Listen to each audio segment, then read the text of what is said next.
Olá, galerinha do nono ano, tudo bem com vocês? Hoje nós vamos dar continuidade no capítulo 6 sobre o cinema. Na aula passada, nós paramos no Charlie Chaplin, no cinema mudo. E agora a gente vai dar continuidade aí na evolução do cinema e também do mundo das artes em paralelos aí, tá? Então ele fala, uma característica interessante do cinema mudo é que que ele também utilizava o recurso chamado intertítulo, que era a filmagem de uma placa de texto que expressava a fala dos personagens ou um trecho da narração da história. Então, provavelmente vocês já devem ter visto algum filme assim, mas havia filmes que traziam as plaquinhas, então, como se os personagens estivessem falando, tá? Em 2011, o diretor francês Michael Hazanavicius resolveu então produzir um filme mudo, inspirado então por filmes e artistas que ele considerava os seus preferidos e que não por acaso pertenceram então à era do silêncio, ou seja, a era do filme mudo, tá? O filme O Artista se passa entre os anos de 1927 e 1932 e fala sobre um ator que vê sua carreira ruir com o fim do cinema mudo. Em paralelo, ele conhece uma atriz cuja carreira está em pleno crescimento. Michael utilizou então todos os recursos estéticos característicos do cinema mudo para produzir o seu filme e até mesmo os intertítulos, que é quando entrava então com as falinhas aí dos personagens. Longe da simplicidade dos filmes, então, da comédia pastelão, cujo maior recurso eram as habilidades dos atores comediantes, também se iniciava, o cinema mudo com os filmes com características do monumentalismo, que era um gênero cujas produções contam com grandes quantias de investimento, pois aborda histórias grandiosas ou épicas que contam feitos históricos ou trajetórias bíblicas e inclui cenas de multidão, grandes elencos, muita ostentação em figurinos e cenários e tudo mais. Um dos pioneiros desse gênero foi Cecil B. DeMille, e o filme foi Ben-Hur, tá? E o nome do filme dele era Ben-Hur. E aí tem um Para Ir Além, então, para a gente conhecer um pouquinho aí sobre o nascimento de uma nação. O filme O Nascimento de uma Nação, de 1915, de Griffith, foi um dos primeiros filmes com um longo tempo de duração, cerca de quase 3 horas aí, que ajudou a solidificar a ideia de longa-metragem na linguagem do cinema. Lembre-se de que os primeiros filmes com um roteiro, como o do Mielis, tinha apenas 15 minutos, e a instituir noções de planos de filmagem e montagem. Apesar de ser considerado importante, o filme causou e ainda causa polêmica por conta do seu conteúdo racista, que representava pessoas negras de maneira negativa, inclusive interpretadas por atores brancos com a cor da pele pintada de negro. Este ato, hoje considerado extremamente racista, é chamado de blackface e promovida a Ku Klux Klan, um grupo que incentiva a intolerância contra pessoas negras como algo positivo e até heróico, justificando a segregação racial. Conta-se também que o filme influenciou o crescimento deste grupo, que retomou as suas atividades apenas alguns meses após o seu lançamento, ganhando mais adeptos por conta do filme. Olha que maluquice, né, gente? Tal episódio é bastante ilustrativo do poder que o cinema pode ter sobre os processos históricos de uma sociedade. Outro importante ponto para questionarmos é se deveríamos realmente valorizar obras ou artistas que promovem ideias de intolerância e discriminação, mesmo que sejam celebrados aí pela história. Então, ou seja, a apostila aborda este filme, que é O Nascimento de uma Nação, fala da importância dele para a ideia de um cinema mais duradouro, porém, acredita que a gente não deve promover este filme aí por conta do racismo que está envolvido dentro deste filme, tá? Então é melhor a gente não promover este filme, mas entender que ele marca um ponto histórico aí, pensando em arte, tá? Apesar de mais raro, ainda temos nos dias de hoje filmes monumentais, como Gladiador, Troia e Robin Hood. Eu assisti de todos esses daí apenas o Troia, tá, gente?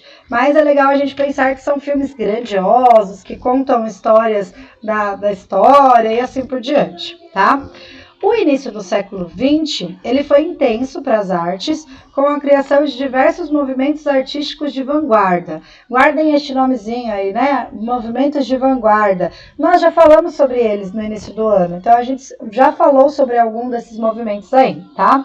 Muitos deles, eles tiveram também a expressão do cinema. Então, o primeiro que ele fala é do expressionismo. Não sei se vocês lembram ou não, mas no expressionismo nós falamos sobre o Grito, do Edvard Munch, tá?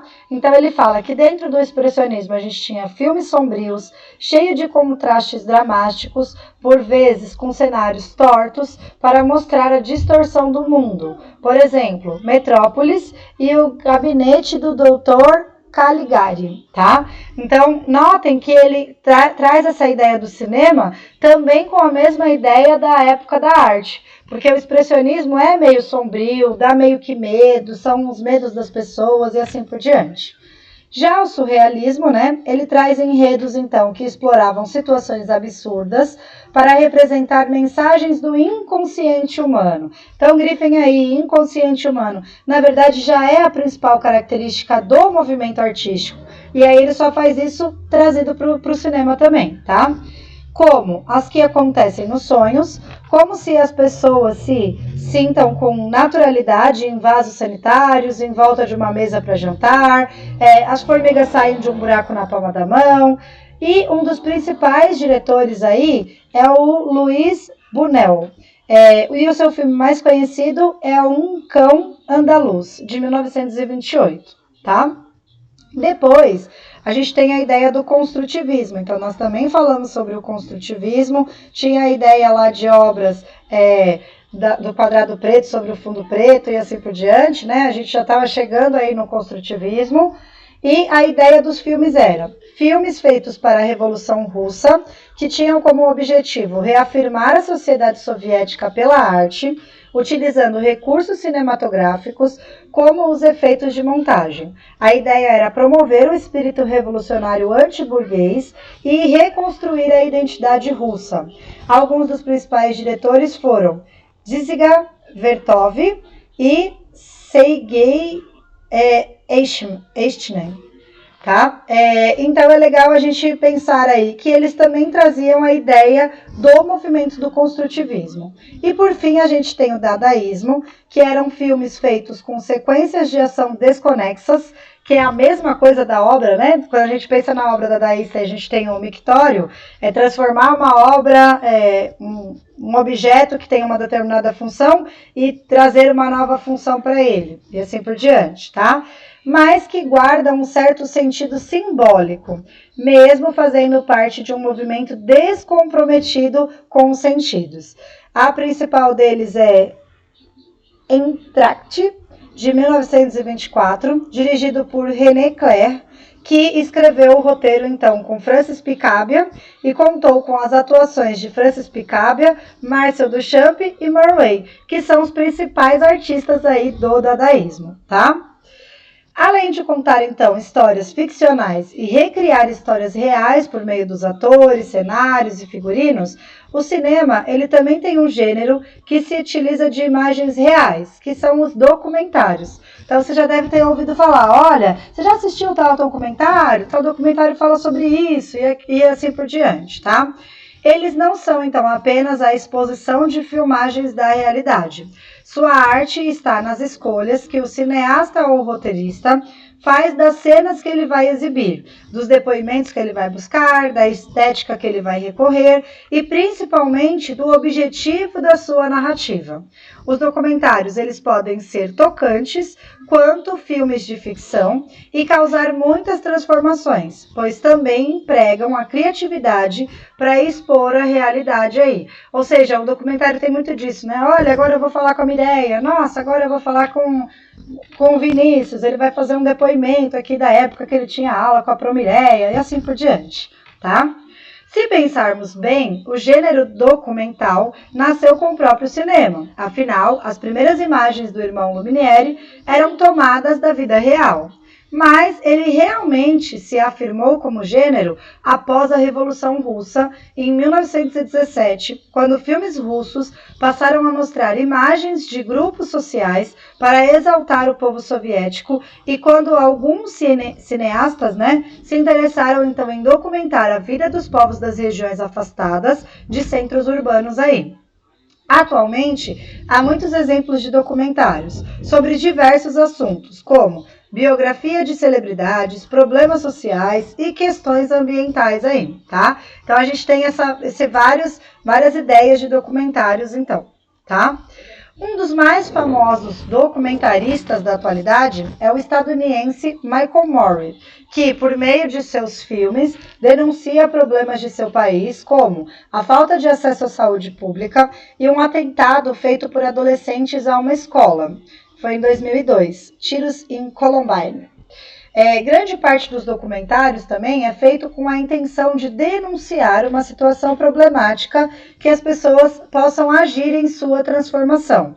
Um bom exemplo de documentário é o Blackfish, de 2013, da cineasta Gabriela Copperthwaite, que denunciou então os sofrimentos e os maus tratos a que são submetidos então animais utilizados para apresentação em parques, como nos Estados Unidos aí. Então, a proposta dela era denunciar, a proposta dela era criar uma situação problema. Olha, isso acontece, será que vocês conhecem? Então, eu vou mostrar a partir do meu documentário. E após a repercussão do documentário, o parque, então, recebeu numerosas reações de protestos do público e grande queda de sua popularidade, sendo obrigado, então, a anunciar a suspensão de algumas das suas atividades e até mesmo a procriação de baleias orcas. Ou seja, o parque, além de todas essas denúncias, teve que, então, sofrer algumas sanções aí pelo que eles faziam dentro do parque, tá? Bom, para essa semana, estou de olho aí nas atividades de vocês. Vou pedir para vocês, então, realizarem as questões da página 306, exercício 3, e o para conferir, página 309, exercício 3 também, tá ok? Por hoje é só, um beijo no coração de vocês e até a nossa próxima videoaula. Beijo, beijo!